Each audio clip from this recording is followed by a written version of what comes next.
merupakan seorang ahli astronomer, matematik dan fizik, perubatan, geografi, geologis dan sejarawan yang terbilang. Al-Biruni mungkin merupakan tokoh yang paling terkenal di antara cendekiawan-cendekiawan Islam lain yang telah mewarnai zaman keemasan sains Islam. Di atas sumbangannya yang begitu banyak dalam pelbagai bidang, Al-Biruni telah menerima gelaran Al-Ustadz yang bermaksud ilmuwan agung atau profesor yang terbilang. Sebilangan sejarawan telah memanggil zaman di mana beliau aktif menghasilkan karya adalah zaman Al-Biruni. Dilahirkan di Bandar Keva, berdekatan dengan Ural pada tahun 973 Masihi, Al-Biruni merupakan sezaman dengan ahli perubatan terkenal Ibnu Sina. Abu Raihan Muhammad Ibnu Ahmad Al-Biruni merupakan tokoh terkenal yang mempunyai pertalian dengan pemerintahan Sultan Mahmud Ghaznawi yang merupakan salah seorang raja Islam yang terkenal dalam kurun ke-11 Masihi. Pada zaman mudanya, Al-Biruni telah terkenal dengan kepandaiannya, dan apabila tanah tumpah darahnya dijajah oleh Sultan Mahmud Ghaznawi, beliau telah membawa Al-Biruni bersamanya menjelajahi India dalam satu perjalanan yang mengambil masa selama 20 tahun. Al-Biruni mempelajari falsafah Hindu, matematik, geografi dan agama dari 3 orang pandit.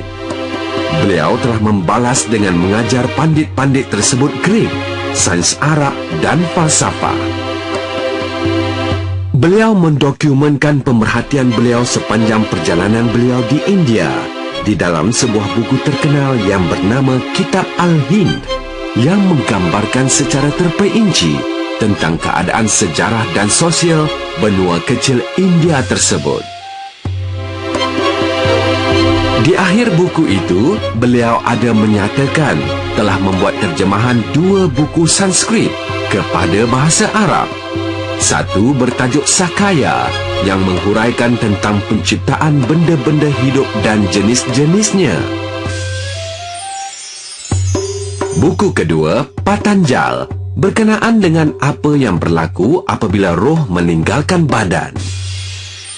Penjelasan Al-Biruni berkenaan India begitu terperinci, sehingga Ain-i-Akbari yang ditulis oleh Abu Al-Fadal semasa pemerintahan Akbar 600 tahun selepas Al-Biruni banyak terhutang dengan buku yang ditulis oleh beliau.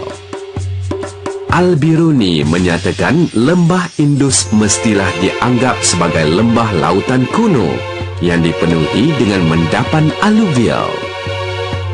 Sekembalinya daripada India, Al-Biruni telah menulis bukunya yang terkenal,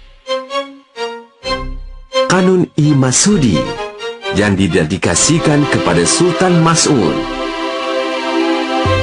Buku tersebut membincangkan beberapa teori tentang astronomi, trigonometri, matahari, bulan, pergerakan planet, dan topik-topik yang berkaitan.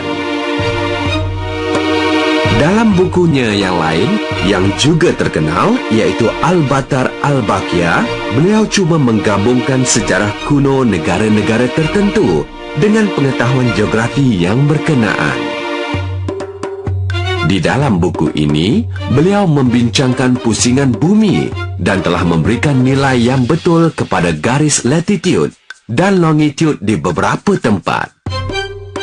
Beliau turut memberi sumbangan di dalam beberapa aspek geografi fizikal dan ekonomi di dalam buku tersebut. Sumbangan saintifiknya yang lain ialah mengenal pasti dengan tepat ketumpatan 18 jenis batu, iaitu batu permata, di dalam bukunya yang berjudul Kitab Al-Jamahir.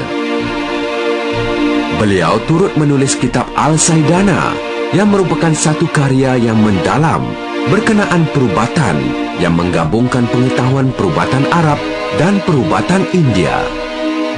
Al-Biruni telah menghasilkan satu kaedah mendapatkan jumlah sudut dan masalah-masalah lain yang tidak dapat diselesaikan dengan menggunakan pembaris dan kompas. Beliau membincangkan berkenaan persoalan sama ada bumi berpusing pada paksinya berabad sebelum dibincangkan oleh orang lain. Beliau juga merupakan orang pertama yang membuat kajian berkenaan fenomena astronomi. Kaedah saintifik beliau bersama dengan saintis Islam yang lain seperti Ibnu Al-Haytham telah meletakkan asas dalam perkembangan sains moden. Beliau telah memastikan kelajuan cahaya jika dibandingkan dengan kelajuan bunyi adalah lebih laju. Beliau turut menjelaskan bagaimana mata air semula jadi dan perigi artesian berfungsi melalui prinsip hidrostatik saluran-saluran yang berhubungan. Penyelidikan Al-Biruni juga berkenaan monstrosities, iaitu kejadian yang tidak normal.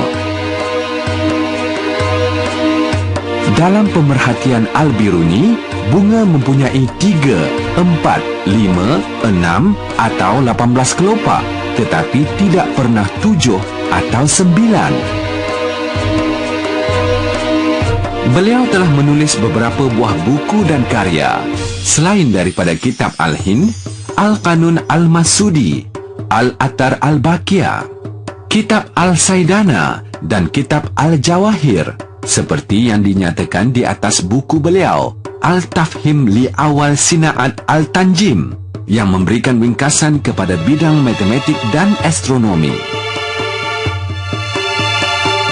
Al-Biruni meninggal dunia dalam tahun 1048 ketika berumur 75 tahun, selepas menghabiskan 40 tahun mengumpul ilmu pengetahuan dan memberi banyak sumbangan-sumbangan asal. Al-Biruni telah dinobatkan sebagai ahli sains Islam yang teragung, dan jika diukur dari pelbagai sudut, mungkin boleh dianggap yang teragung sepanjang masa. Jiwanya yang melihat sesuatu secara kritikal, rasa sayang terhadap kebenaran dan kaedah saintifik yang digunakan bergabung dengan sifat toleransi beliau. Rasa semangat Al-Biruni terhadap ilmu mungkin boleh dinilai dengan kata-kata beliau, Allah itu maha mengetahui, tidak mewajarkan kejahilan. Oleh itu adik-adik, dari kisah Al-Biruni ini, dapatlah kita rumuskan bahawa Al-Biruni berasal dari bandar Keva berdekatan Ural. Seorang ahli astronomi, matematik, fizik, perubatan, geografi, geologis dan sejarawan terbilang. Mendapat gelaran Al-Ustad yang bermaksud ilmuwan agung. Menghasilkan karya zaman Al-Biruni. Mendokumenkan perjalanan beliau di India di dalam buku bernama Kitab Al-Hind.